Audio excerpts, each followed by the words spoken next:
Battleship की शुरुआत में एक वैज्ञानिक बताता है कि जिस तरह से हमारा सोलर सिस्टम है उसी तरह से ब्रह्मांड में एक और सोलर सिस्टम पाया गया है जिसमें धरती की तरह एक ग्रह है और उस ग्रह में जीवन होने की पूरी आशंका है। इस ग्रह को नाम दिया जाता है प्लेनेट जी। वैज्ञानिकों का मानना है कि जिस तरह से धरती पर बुद्धिजीवी है उसी तरह से उस ग्रह पर भी होंगे। इसलिए उस ग्रह से संपर्क करने के लिए नासा 1 साल बाद एक ट्रांसलेटर बनाता है ताकि वह उस ग्रह के बुद्धिजीवियों से संपर्क कर सके, और ऐसा होता भी है। जल्द ही अंतरिक्ष कम्युनिकेशन विभाग को 5 स्पेसशिप धरती की ओर बड़ी तेजी से बढ़ते हुए नजर आते हैं और उन 5 में से एक सैटेलाइट से टकराता है और होनोलुलु में क्रैश हो जाता है। यह 5वीं शिप में से वह मदरशिप होता है जिससे एलियंस अपने घर में संपर्क कर सकते हैं, और बाकी के जो 4 शिप होते हैं वे हवाई के समंदर में उतर जाते हैं, जिससे नासा, एयरफोर्स और सभी सुरक्षा विभाग पूरी तरह से परेशान हो जाते हैं। वे अपने विशेष को उस तरफ भेजते हैं जहां पर 4 शिप उतरे, पर नेवी भी पूरी तरह से हैरान और परेशान होती है। वे उन्हें शिप को अपनी आंखों से देख सकते हैं पर रडार में शिप कहीं भी नहीं दिख रही होती। अब यहाँ पर रिक्रूटमेंट कमांडर को दिखाया जाता है जिसका नाम एलेक्स होता है। वह मदरशिप के पास जाता है। जैसे ही वह मदरशिप को हाथ लगाता है उसे एक जोरदार झटका लगता है जिससे वह दूर जाकर गिरता है, पर एलेक्स सुरक्षित होता है।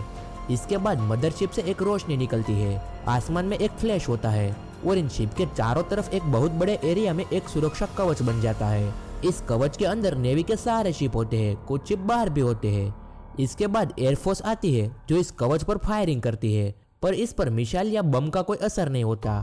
जब एक नेवी शिप अंदर जाने की कोशिश करती है तो वह पूरी तरह से ब्लास्ट हो जाता है, यानी कि इसके अंदर ना कोई जा सकता है और ना ही कोई बाहर आ सकता है। साथ ही एलियंस ने सुरक्षा कवच के अंदर का सारा कम्युनिकेशन सिस्टम पूरी तरह से जाम कर दिया था, यानी कि जो भी उसके अंदर है वह आपस में किसी तरह की कोई भी बात नहीं कर सकते। अगले दिन पानी के अंदर से 3 और एलियन शिप निकलते हैं। यह देखकर साफ पता चलता है कि यह मशीनें इंसानों को खत्म करने के लिए पानी से बाहर निकलती है। यहाँ पर और खतरे का सायरन बजता है। एलियंस ने समंदर में उतरते ही आसपास की सभी इलेक्ट्रोमैग्नेटिक वेव्स को प्रभावित करना शुरू कर दिया, जिससे नेवी को तकलीफ होने लगी। वह एलियंस पर हमला करते हैं पर निशाना चूक जाता है। एलियंस की मशीनें आगे बढ़ती है और वे एक एलियन शिप को तबाह कर देती है। सारे के सारे लोग मारे जाते हैं। एलेक्स सीनियर हो जाता है और अब उसे फैसले लेने होते हैं। एलेक्स फैसला लेता है कि वह एलियन शिप के ऊपर हमला करेगा। वह जानता है कि वह शायद ही जीत सके, पर एलेक्स अपने सीनियर्स और अपने भाई की मौत का बदला लेना चाहता है। एलेक्स अपना शिप लेकर एलियन शिप की तरफ बढ़ता है।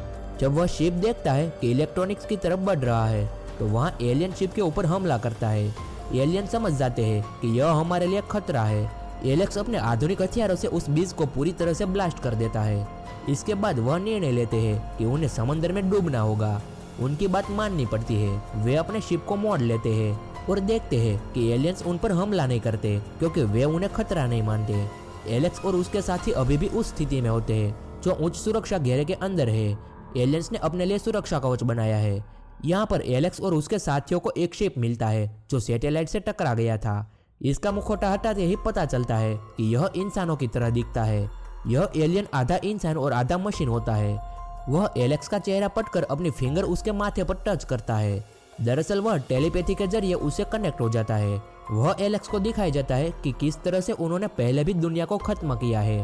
एलियन इंसानों को स्कैन करते हैं पर उन्हें विश्वास हो जाता है कि उनके पास कोई हथियार नहीं है, इसलिए वे उन पर हमला नहीं करते। एलेक्स और उसकी एक साथी एलियन को मात देने के लिए एक प्लान बनाते हैं। वे जानते हैं कि उन्हें जल्द से जल्द उस जगह को तबाह करना होगा जहां से इंसानों ने एलियंस को मैसेज भेजे थे। एलियंस के पास कोई कम्युनिकेशन सिस्टम नहीं है, इसलिए उन्हें सुबह तक इंतजार करना पड़ेगा क्योंकि यह सिस्टम 24 घंटों में एक बार ही काम करता है। इंसानों के पास कुछ वक्त होता है। जापानी कैप्टन कहते हैं कि जहां पर एलियन शिप होगा वहां पर समंदर की लहरें अलग होगी। इस तरीके से वे एलियन शिप को ढूंढना शुरू करते हैं और जल्दी पता चल जाता है कि एलियन शिप कहां पर है। एलियन शिप को निशाना बनाने के लिए मिसाइल छोड़ी जाती है पर निशाना चूक जाता है। एलेक्स और उसकी टीम दूसरी बार कोशिश करती है और इस बार उनकी मिसाइल निशाने पर जाकर लगती है। यह पहली कामयाबी होती है जो एलेक्स और उसके साथियों को मिलती है। अब उन्हें कम्युनिकेशन क्वेश्चन के बाहर से एक कॉल आता है जहां पर एलेक्स की गर्लफ्रेंड भी होती है। एलेक्स की गर्लफ्रेंड एलेक्स को बताती है कि उन्हें जल्द से जल्द उस जगह को तबाह करना होगा जहां से उन्होंने एलियंस को मैसेज भेजे थे, क्योंकि अब से ठीक 4 घंटे बाद सैटेलाइट उस एंगल पर आ जाएगी जहां पर एलियंस अपने ग्रह पर मैसेज भेज सकते हैं। एलेक्स और उसकी टीम को पता चलता है कि सुरक्षा दीवार के अंदर का तीसरा एलियन शिप तेजी से उनकी तरफ बढ़ रहा है। वे एक प्लान बनाते हैं। सूरज निकलने में 2 घंटे बाकी है। एलेक्स और उसकी टीम उस आयरलैंड तक पहुंच जाती है जहां पर एलियंस का तीसरा शिप भी पहुंच जाता है। एलियन शिप अपने सारे हथियार बाहर निकाल लेता है, पर इससे पहले कि वह हमला करे पहाड़ी के पीछे से सूर्य उदय हो जाता है। इससे एलियंस को कुछ भी नहीं दिखता और इस मौके का फायदा उठाकर एलेक्स और उसकी टीम अपने हथियारों से एलियन शिप को तबाह कर देती है। अब एलियंस का आखिरी मदरशिप बचा है।